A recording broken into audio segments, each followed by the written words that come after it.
Hey y'all, this is Ghost Queen.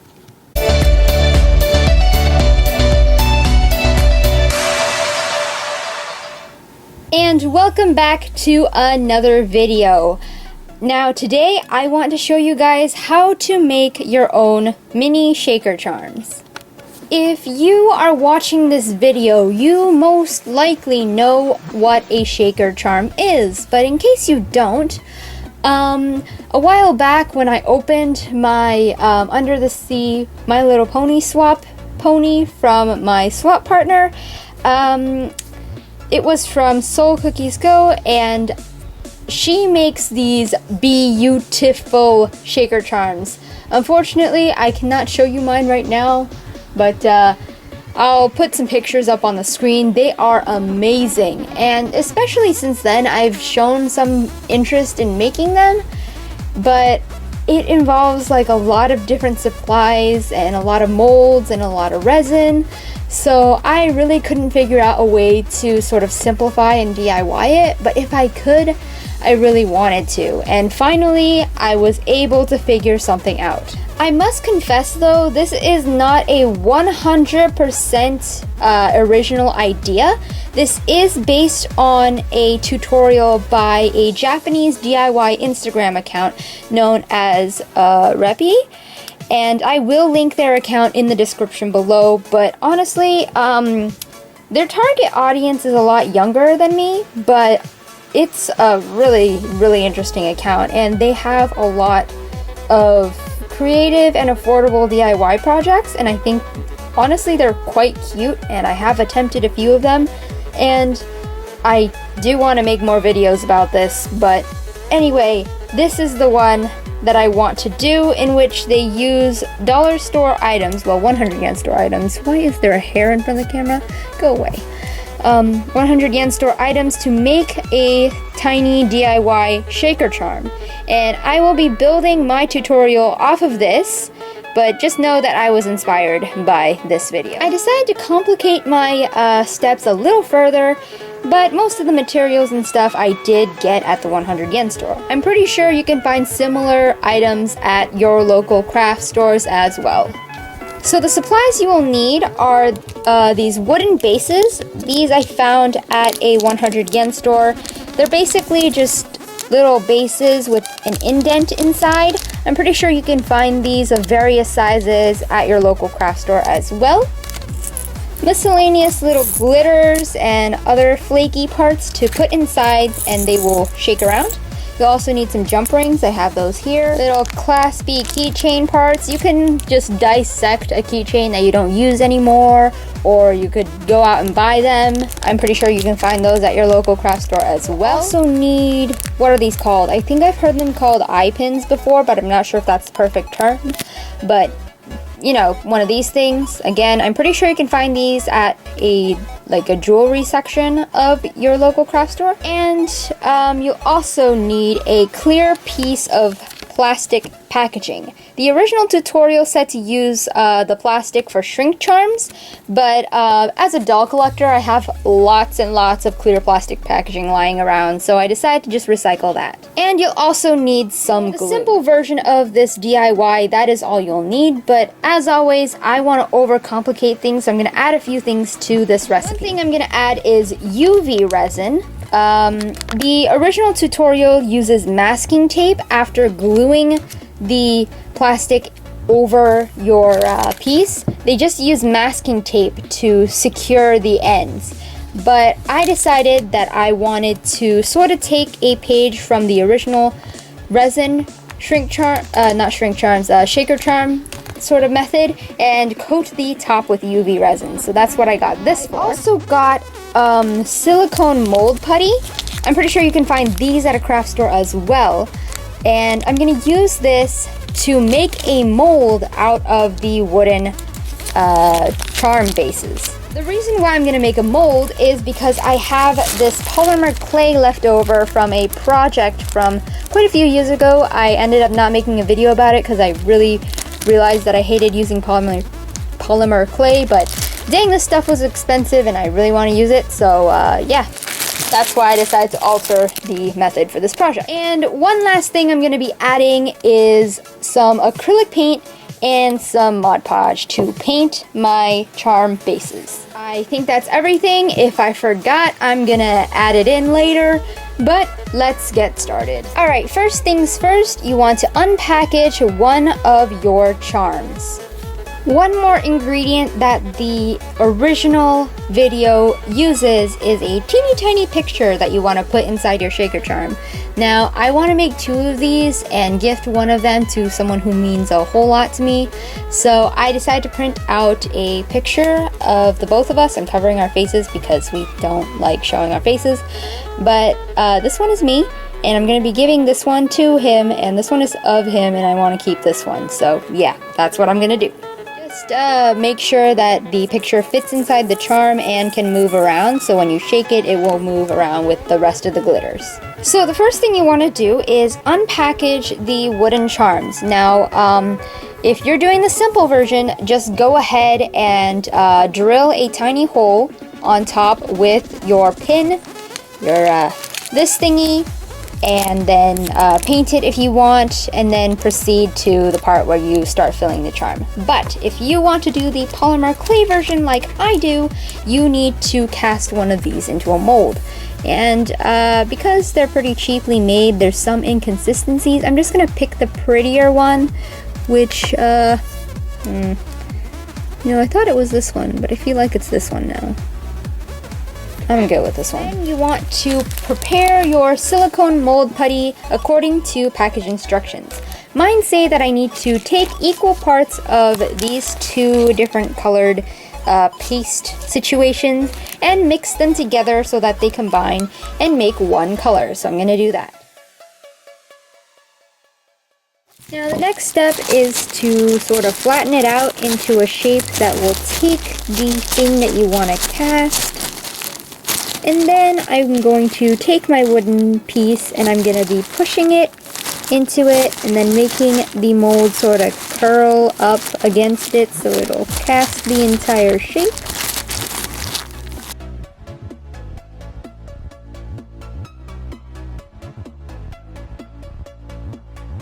And now I'm just going to leave this to cure. It says it'll take about half an hour, but depending on the temperature of your room, it may take longer or it may set faster. So just be sure to read your package instructions. Mine said a lot of things like don't use latex gloves when you work with this because this is made out of silicone and it'll dissolve.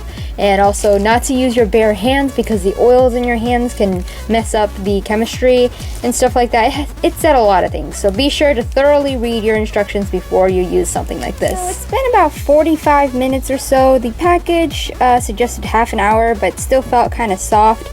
I've already started peeling away the mold, so let's try demolding it very carefully. It is quite delicate.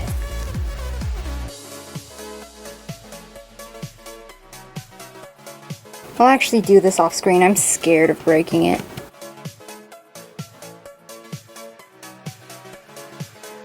I regret not using some sort of mold release for this, but the mold is complete and it looks beautiful. I'm just gonna let this cure for a little bit longer because the inside feels a little bit mushy, so I'm just gonna leave it to cure a little bit. So I waited a while for it to cure, but it was still kind of sticky, so I used some baby powder and sort of dusted it thoroughly, and now it seems pretty smooth, so I'm just gonna go with it. Now I'm just gonna make 2 of these using polymer clay.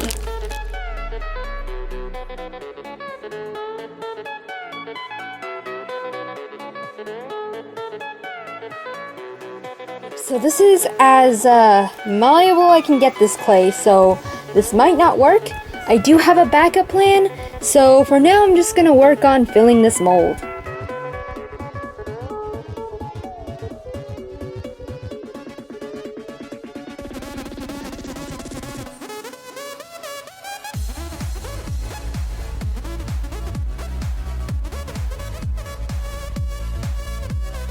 So if the bases were made out of wood, I would have to drill these pins in, but since it's still soft clay, I'm gonna just stab them in.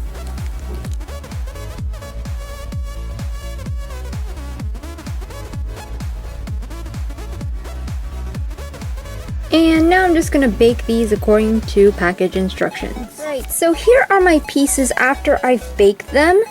And I've accidentally made a dent in the back of this one, and I really don't know how to fix it, so I'm just gonna say this one is mine. And yeah. I've noticed that the eye pins, when I just pushed them in and baked them, they were really loose, but I could fix that by just twisting it, and then it would just like burrow itself in further and be really tight, and now it's not loose at all, it won't move. So yeah, that's just a tip if you're gonna recreate this. I'm just gonna take some black acrylic paint and paint over these. I'm using black because I want to paint these silver, and that would be a really good base coat for it. I'm gonna take some masking tape and putting them over the pins so that they'll be easier to hold, and I'll be able to not accidentally paint them. It's really easy to take acrylic paint off of metal, but you know.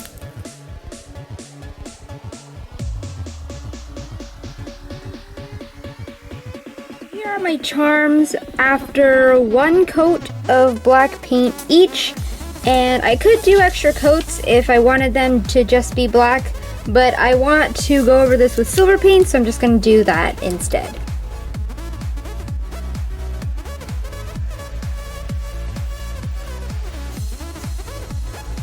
So I've already prepared the bases that I painted for the next step, so I'm going to use the wooden base to show you the next step, which is to put it on top of the plastic packaging, take a permanent marker, and trace around it.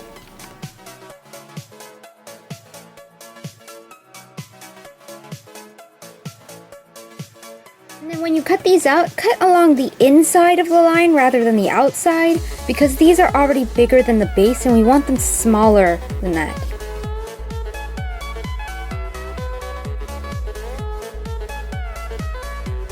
Piece is cut out, you want to measure it against your piece and make sure that there is a rim around the indent on the inside, but it doesn't go all the way to the edge, because when we seal this with resin, we don't want this plastic part to get in the way.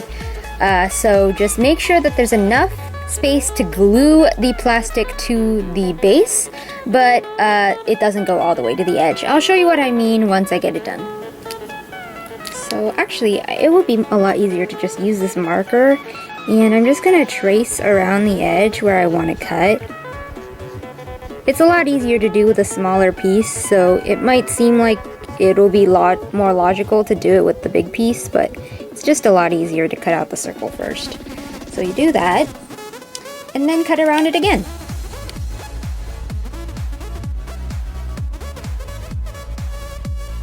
You can see that the plastic sits on top of the indent and completely covers it, but there is a wooden edge around it that we can coat in resin so that this part won't come off.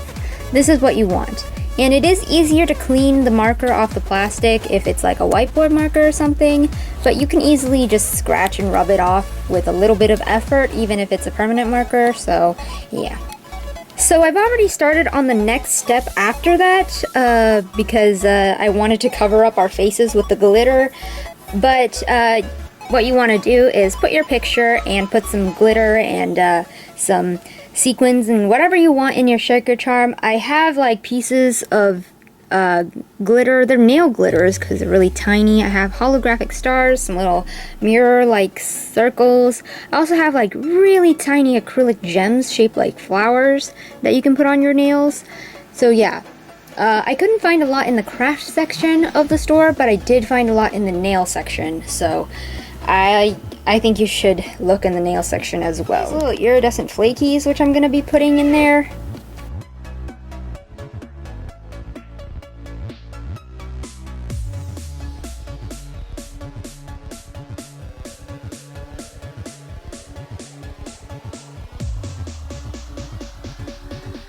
So the next step is to take some glue, any kind of glue will do. All you need is something that'll hold the plastic to your base. So I'm just going to take some random glue and then trace around the rim of your base. Oh, there's a hair.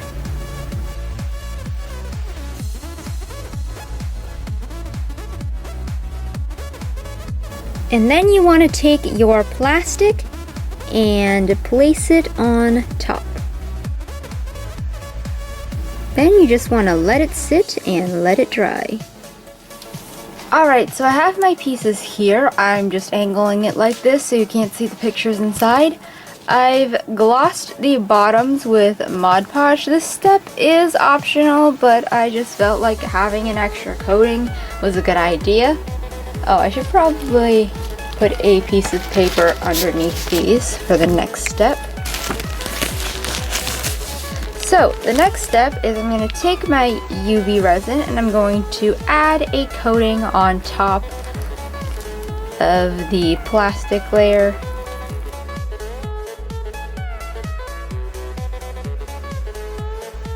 I'm just going to take a pin and get rid of some air bubbles and make sure that all the resin reaches the edges.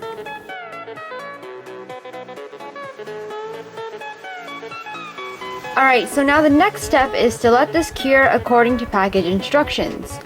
This particular one is compatible with a UV lamp or direct sunlight. Most UV resins can do this because it's reliant on the ultraviolet rays of the sun, as well as what your lamp is. Your lamp is essentially a high-powered artificial version of the sun. So yeah, in case any of you are wanting to do resin crafts but didn't want to buy a lamp, that's the thing. Anyway, it just takes longer if it's the sun. As I said, the lamps are a lot more concentrated. According to this package, if you have a UV LED light, it takes about 2 to 3 minutes.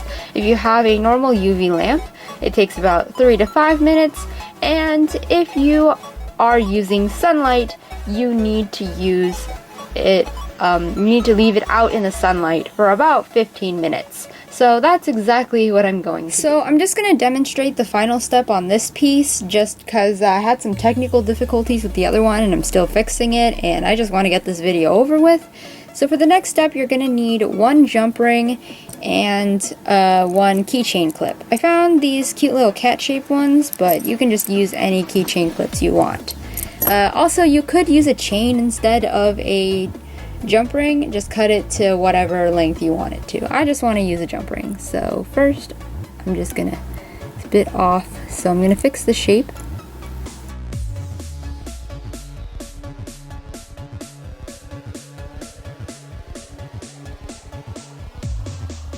I can't show much, but it shakes quite well and it looks very, very sparkly.